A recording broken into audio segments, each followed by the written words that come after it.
Good morning, beautiful people. You're welcome to the sports segment of the weekend show. I'm Ayo Adams, and I'm walking you through some of the happenings in the world of sports, some of the headlines that have been going on in the world of sport. Let's start quickly with the Commonwealth Games, which began. The 2022 Commonwealth Games kicked off in Birmingham on Thursday, 28th of July, with a spectacular opening ceremony. It was packed with references from the host city, culture, and history.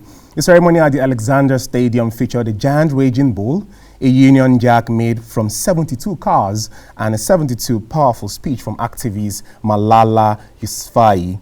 Over 5,000 athletes from 72 nations will compete in 19 different sports as England hosts the event for the third time in its history.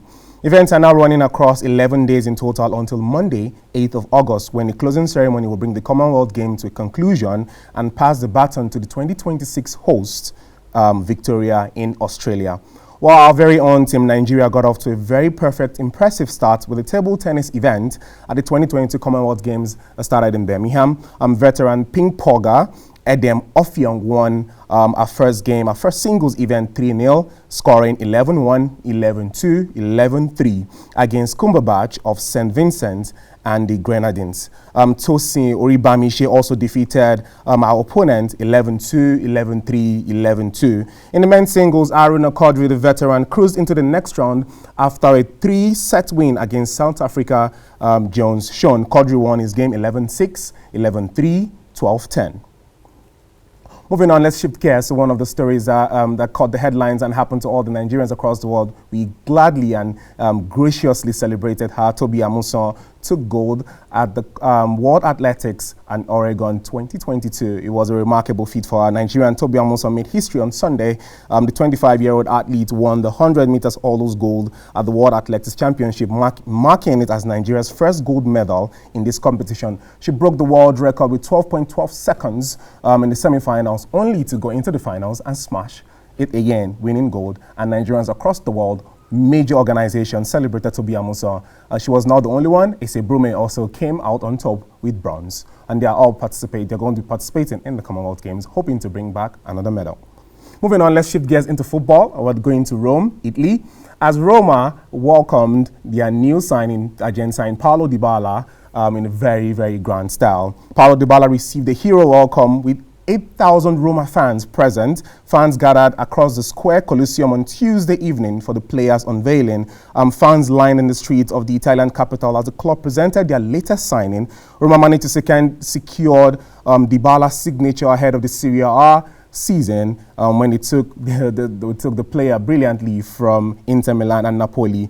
That was not the only thing. According to reports, 50,000 people were watching Dybala unveiling on YouTube live via a live stream. And that's not the only thing that happened to Paulo Dybala. He also made a landmark gesture as to he rejected collecting Francesco Totti's number 10 jersey and opted to stay with his number 21 jersey. Another groundbreaking record that happened with Paulo Dybala was that he now outsold the current record holder, Cristiano Ronaldo, with the most shirt sales on opening day. Cristiano Ronaldo sold a total of 500,000 jerseys when he signed for Juventus. Paulo Dybala has now broken that record with 530 shirts sold after his unveiling. One of the shop attendants mentioned that they kept printing shirts because demands became very high. Let's move on. We're now going to Paul Pogba in some very, very sad news. Paul Pogba has now sustained a knee injury that might see him miss out on the Qatar 2022 World Cup coming up later this year. The Frenchman, after signing for Juventus, played in a friendly game and then sustained an injury which will now see him sidelined for close to 2-3 months. But reports suggesting that with this injury, he will undergo surgery, but that might rule him out of the World Cup, which runs from November 21 to December 18 if he goes under the knife for 4 months. We hope that Paul Pogba might come back solid and maybe he might not miss the World Cup. Don't forget that he's also the current cup holder with France. Moving on, we have still on the transfer saga. A U-turn happened last night as Cristiano Ronaldo now made a U-turn on his transfer saga. It's been known clearly to the world of football that the Portuguese has been clearly saying he wants to leave Manchester United to go play European football. competitive Champions League football, the king of the Champions League, they call him. But yesterday, Cristiano Ronaldo put out a tweet which said, Sunday, the king plays. We'll wait to see if that happens with Cristiano Ronaldo, as speculations about his transfer has been in the news so far. Well, Manchester United fans were really happy, and fans across the world of football were really happy that this saga is now going to an end. Finally, as Cristiano Ronaldo has stated that he might be staying. In another glorious news, we have African and Cote d'Ivoire and former and four-time champion of the African Men's Player of the Year, Yaya Toure, has now been named academic coach of Tottenham Hotspur. While Yaya Toure's incredible career can be heralded, he retired an icon and looks to enter the world of management and coaching. The four-time African Player of the Year has coached clubs such as Olympic Donetsk and Grozny in Ukraine and in Russia, respectively. The former Barcelona superstar has also visited Liverpool training sessions in Salzburg in order to get an idea about how to manage some of the best teams in the world. Well, glorious for him that Spurs have now made him a headline coach for their academy. We hope Yaya Toure will soar perfectly as he did in his glorious football career. Well, let's now move to Formula 1. As one of the greatest Formula 1 riders, Sebastian Vettel has now announced his retirement from the sport at the end of this season. This announcement came before the Hungarian Grand Prix that will be happening this weekend. The German now stated that on Thursday, ahead of the Hungarian Grand Prix, that he will sign off the season ending in Abu Dhabi Grand Prix in November, which will mark his 300th race. Sebastian Vettel won 4 consecutive F1 titles, which will now see the Red Bull between 2010 and 2013.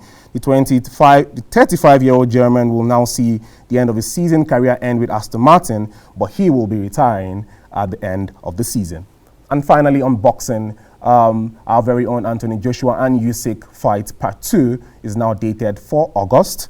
Joshua shares the ring again with Usyk on August 20 in Saudi Arabia as the British star seeks to avenge his turning point loss he endured in September at the Tottenham Hotspur Stadium. With a new trainer in his corner, a person of Robert Garcia, Joshua is attempting to become a 3-time world champion by reclaiming his IBF, WBA, and WHO heavyweight titles. But that's all on the sports segment. But before we go, you know how we do it. We went to the streets with Onile Corner to ask our fans, between Steven Gerrard and Luka Modric, who do they prefer? This is what they had to say. My name is Ayo Adams, and I'll be seeing you same time next week. Bye for now.